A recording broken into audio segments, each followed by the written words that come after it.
sabia al sabio no le faltará. Y dice que tampoco la profecía le va a faltar al profeta. ¿Qué significa eso?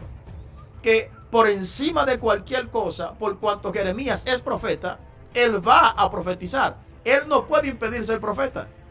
Entonces, ellos dicen, por cuanto él es profeta y no dejará de ser profeta, no podemos impedir que reciba la profecía. Lo que sí podemos hacer es impedir que Jeremías, una vez recibida la profecía, profetice.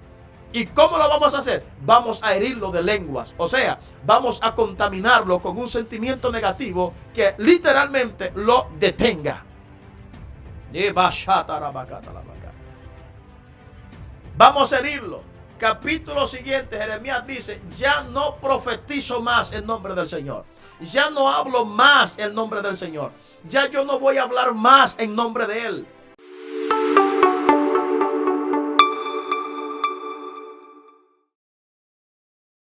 La paz de nuestro Señor Jesucristo sea contigo y con los tuyos en este maravilloso día.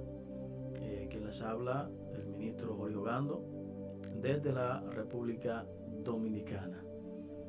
Este es su canal, Ministerio de Liberación, Directriz Divina. Hoy vamos a tratar un tema bien interesante: estrategias de Satanás. Ese es el tema que vamos a tratar en el día de hoy.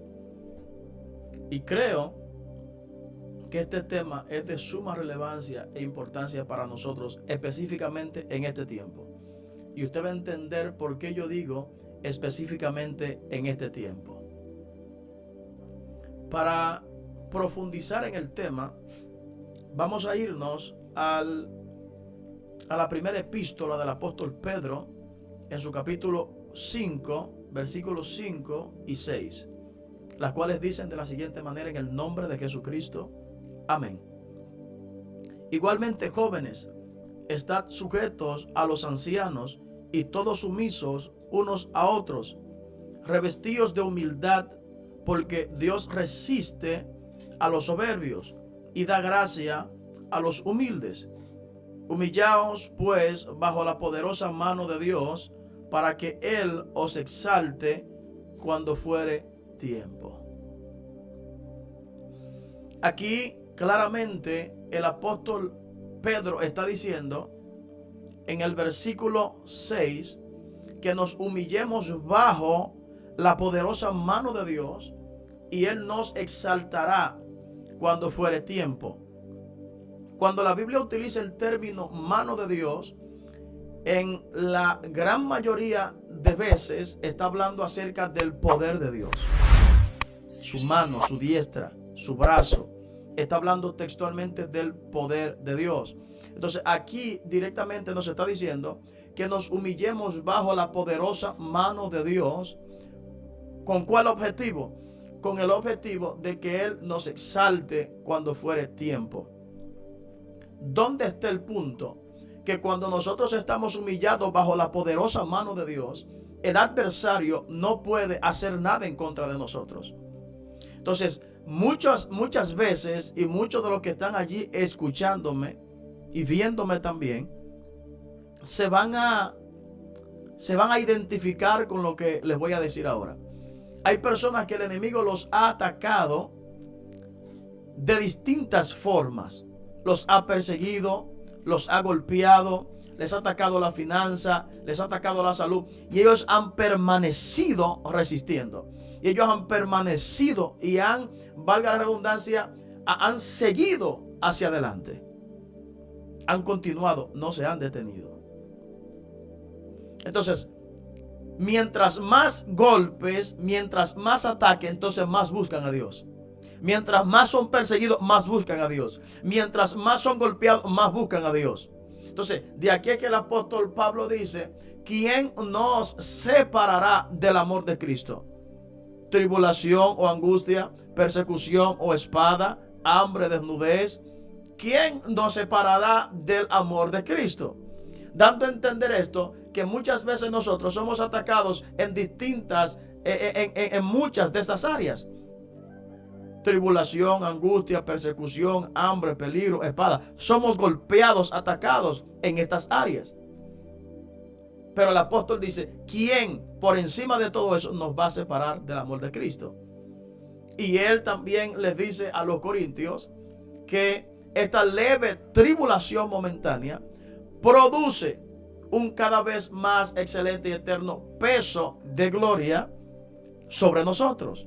Entonces, hay personas que han sido golpeadas de muchas formas y eso es lo que los ha impulsado a buscar a Dios. Eso es lo que los ha impulsado a profundizar más, a intimar más con la persona del Espíritu Santo. Entonces, el enemigo tiene que cambiar su estrategia. Y aquí es que vamos. Tiene que cambiar su estrategia. No puede seguir utilizando las mismas estrategias porque él encarándote de manera directa, él golpeándote, él confrontándote de manera directa, lo que ha producido es que tú te acerques más a Dios. Lo que ha producido es que tú busques más a Dios. Lo que ha producido es que tú intimes más con el Espíritu Santo. Entonces él dice, ya yo no puedo seguir atacando a este hombre. Ya yo no puedo seguir atacando a esta mujer de la misma manera. Tengo que buscar la forma de que se aleje, de que caiga de la gracia, de que sea estorbado en su caminar. Entonces ahí es que viene el cambio de estrategia y por eso y por esto es el tema, estrategias de Satanás, estrategias del adversario. Ministro, entonces, si él confrontándome, si él atacándome, si él golpeándome, lo que ha producido que yo me acerque más a Dios, ¿cuál es la estrategia entonces que él busca para que eso no suceda? Yo te lo voy a explicar ahora. La palabra del Señor registra que estando el pueblo de Israel en su trayectoria por el desierto,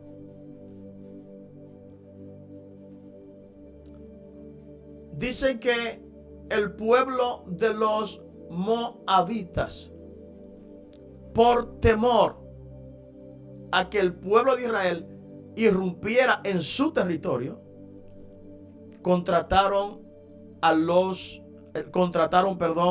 el rey Balac contrató a Balaam para que maldijera a los hijos de Israel. Y la Biblia dice que Dios le dijo a Balaam claramente, tú no vas a maldecir al pueblo de Israel. Tú no lo vas a maldecir a ese pueblo. Tú lo vas a bendecir. Tú vas a hacer directamente lo que yo te diga que hagas. Y la Biblia dice que cuando Balaam abría su boca, el Señor le daba palabras de bendición para que el pueblo de Israel fuera bendecido. Y cuando el rey Balac escuchó lo que Balaam estaba haciendo, entonces le dice, yo te contraté, yo te busqué, yo te solicité para que tú lo maldijeras y yo te escucho bendiciéndolo. Entonces Balaam le dijo, yo no puedo maldecirlos. ¿Y sabe cuál fue la causa por la que Balaam dijo que no podía maldecir al pueblo de Israel? Lo dijo claramente. No se ha hallado iniquidad en Jacob. ¿Usted sabe qué significa eso? El pueblo de Israel estaba en alineación con el Dios eterno. No habían roto ningún principio, no habían roto ningún mandamiento y por ende no había ningún tipo de legalidad dada a este hombre para maldecir al pueblo de Israel. Pero entonces, por cuanto el dinero que se le estaba ofertando a Balaam era elevado, era una alta cantidad de dinero, Balaam cambió la estrategia y dijo, si ellos no tienen iniquidad, o sea, si ellos no han pecado, y si tú no los puedes confrontar a ellos de manera directa como un ejército, vamos a hacer que su mismo Dios los confronte, o sea, que el mismo Dios sea su propio adversario. Esa es la estrategia más magistral de Satanás. ¿Cuál? Hacer que el mismo Dios te confronte. hacer que el mismo Dios salga a tu encuentro, hacer que el mismo Dios, ¿verdad?, sea que te resista, sea tu adversario, hacer al mismo Dios tu adversario. Esa es la estrategia más magistral que el enemigo tiene. Y específicamente en este tiempo, y yo te voy a explicar por qué en este tiempo, esa es su estrategia más magistral. La pregunta del millón sería: ¿cómo Satanás logra que Dios se convierta en mi adversario? Porque él entiende, ya yo he buscado todas las estrategias posibles, lo he confrontado de todas las formas posibles y no he logrado que desista, más bien persiste y se intensifica más su relación con Dios.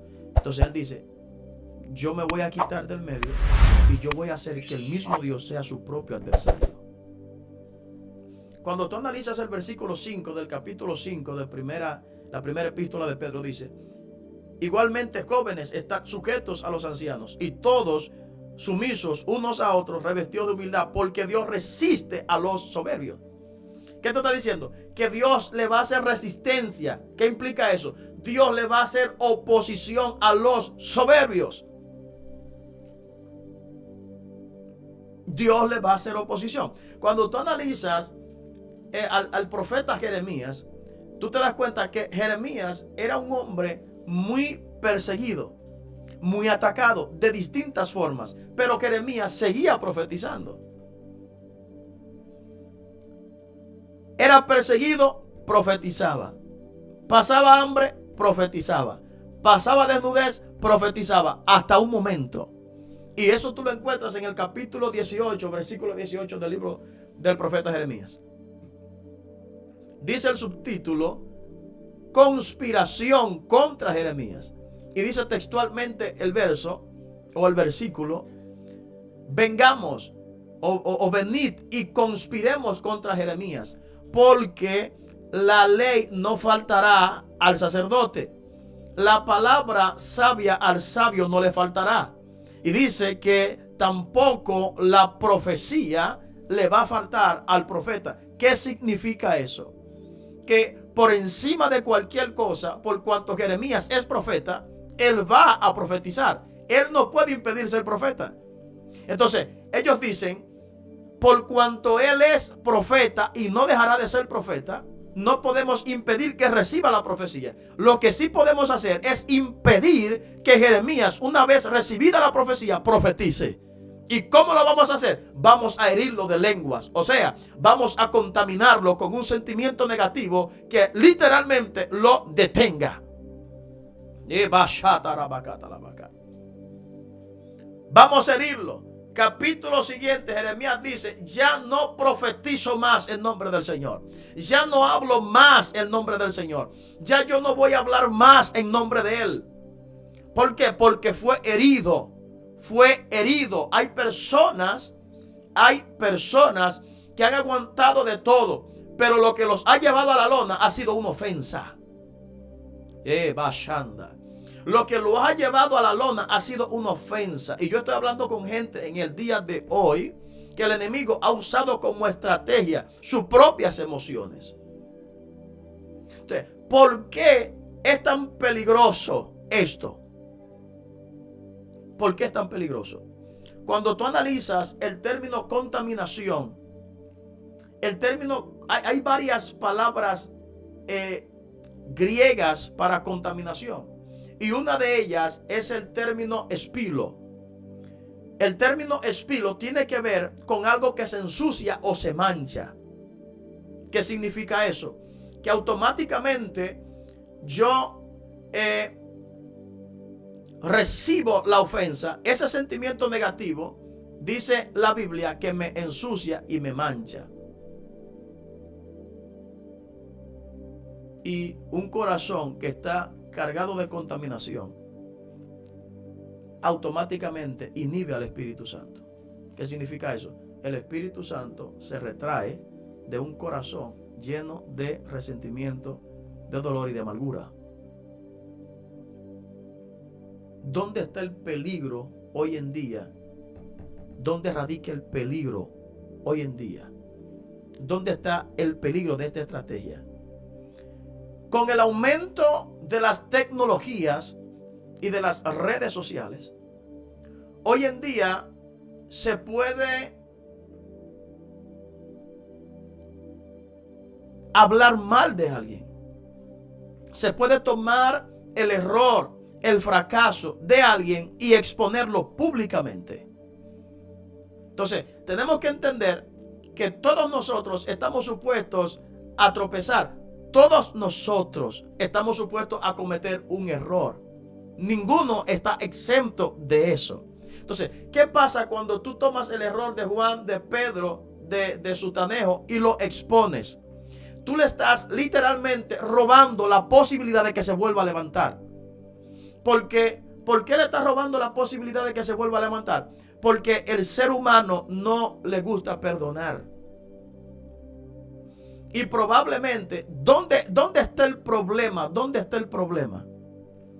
El problema está en que cuando tú estás emitiendo o estás exponiendo a la persona que ha caído, que ha tropezado, aparentemente tú, solamente la persona está siendo afectada, pero no es así. Tú estás siendo afectado porque el reino está emitiendo o está llevando un proceso en tu contra. El reino de los cielos está llevando un proceso legal en tu contra. O sea, que la persona que está siendo expuesta es afectada, pero también el que está exponiendo está siendo afectado. Pero no tan solo ellos dos, sino también el que está escuchando es afectado. De manera que es un daño colateral. El nivel de contaminación que hay es colateral, es masivo. ¿Por qué? Porque tal vez yo no conozco a Juan, no conozco a Pedro. Y cuando tú empiezas a exponerlo, yo empiezo a conocerlo. Y la información que yo estoy recibiendo de Juan y de Pedro es una información negativa. Y ya yo empiezo a tener tal vez dolor, tal vez yo empiezo a tener ira, tal vez yo empiezo a tener enojo con una persona que ni siquiera conozco. ¿Tú estás entendiendo dónde está el peligro de esto? O sea, yo no sé quién es Juan, pero yo escuché a Pedro hablar de él. Yo no sé quién es Petronila, pero yo escuché a Pedro hablar de él. Y lo que decía me dolió tanto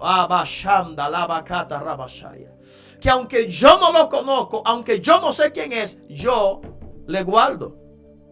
O sea, hay personas que se están contaminando con informaciones que ni siquiera tienen que ver con ellos. Hay personas que están sintiendo dolor, hay personas que están sintiendo amargura, hay personas que están sintiendo una amalgama de sentimientos, valga la redundancia, por personas que ni siquiera conocen, que no saben quiénes son. De manera que es un daño colateral. Como Dios se vuelve mi adversario, como Dios se me opone cuando yo actúo, dice la Biblia textualmente, con orgullo. Y eso es un acto de orgullo. Eso es un acto de arrogancia. La Biblia claramente dice que si alguno ha sido sorprendido en una falta, los que son espirituales, que lo restauren. ¿Qué significa eso? Que cuando yo no tengo una mente de restauración, yo no soy espiritual. Aunque yo brinque, aunque yo hable en lengua, aunque yo salte, aunque yo zapatee, si yo no tengo una mente de restauración, yo no soy espiritual. El que es espiritual es el que restaura. El que es espiritual es el que levanta. El que es espiritual es el que ayuda. Ese es el que es espiritual. Por eso el apóstol dice que si alguno es sorprendido en alguna falta, los que son espirituales que lo restauren. Eso es lo que dice. El que es espiritual restaura. Ministro, pero Jesús expuso a los fariseos. Usted me podría decir eso.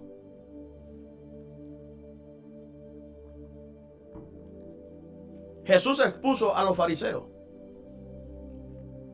Y si Jesús lo expuso, ¿por qué yo no lo puedo hacer? Él lo expuso públicamente. Hay algunos puntos que tenemos que entender en cuanto a la acción de Jesús.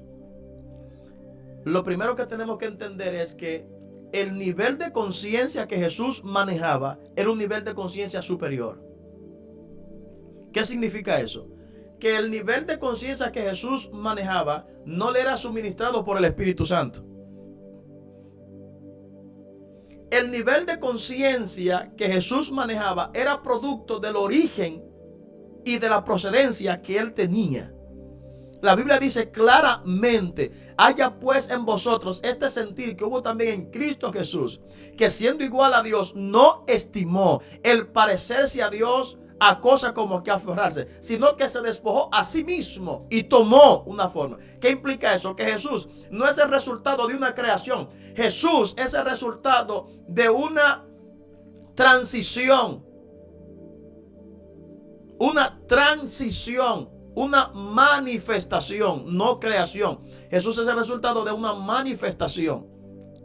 Porque dice claramente el apóstol Pablo que grande es el misterio de la piedad. Dios fue manifestado en carne. Entonces, estamos diciendo que Jesús maneja un nivel de conciencia superior. Jesús tenía un conocimiento de todo, todos los tiempos. Jesús manejaba el conocimiento del pasado, del presente y del futuro. Todos los tiempos Jesús los conocía. Eso es lo primero que tenemos que entender. Jesús no manejaba un nivel de conciencia normal ni común como un ser humano. En ese sentido, el nivel de conciencia de Jesús era superior. Segundo, Jesús expuso a los escribas y fariseos al final de su ministerio. O sea, cuando tú analizas lo que Jesús hizo con relación a los escribas y fariseos, tú te das cuenta que no fue al principio de su ministerio. Fue al final de su ministerio que Jesús los expuso. Tercero, Jesús dice que, refiriéndose a ellos, que eran una generación de víbora. ¿Por qué Jesús expuso a los escribas y fariseos, a los fariseos al final de su ministerio? Porque ya ellos habían demostrado lo que eran. Él les había dado tiempo. Él les había dado chance. Y él sabía quiénes eran ellos en realidad, en su realidad. Ellos no era que ellos cometían un simple error. No era un simple error. Lo que ellos hacían, lo hacían de manera consciente. O sea, no podemos compararnos a Jesús en ese sentido. El nivel de conciencia que Jesús manejaba era un nivel de conciencia superior. Entonces, cuando yo tomo la información acerca de alguien y yo lo expongo, yo estoy afectando a esa persona, pero yo me estoy afectando a mí. Pero también estoy afectando al que me está escuchando, que no sabe quién es esa persona.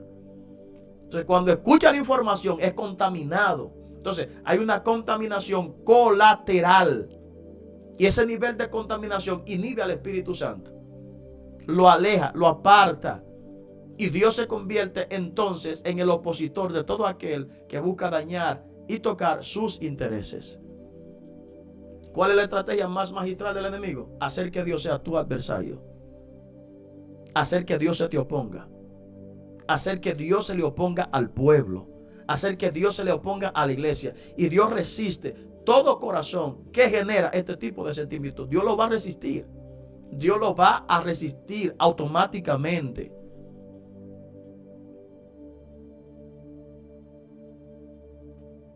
¿Qué es lo que el Señor nos dice en el día de hoy? Es tiempo de restaurar. Es tiempo de levantar al caído. Es tiempo de buscar los intereses del reino y no nuestros propios intereses. Es tiempo de buscar la voluntad de Dios y no la nuestra. Es tiempo de ser restauradores y no destructores. El mundo espiritual tiene su juez. El mundo espiritual tiene su fiscal. El mundo espiritual tiene sus policías. El mundo espiritual tiene todo eso. Lo que se necesita ahora es que nosotros seamos lo que Dios quiere que seamos. ¿Qué? Restauradores.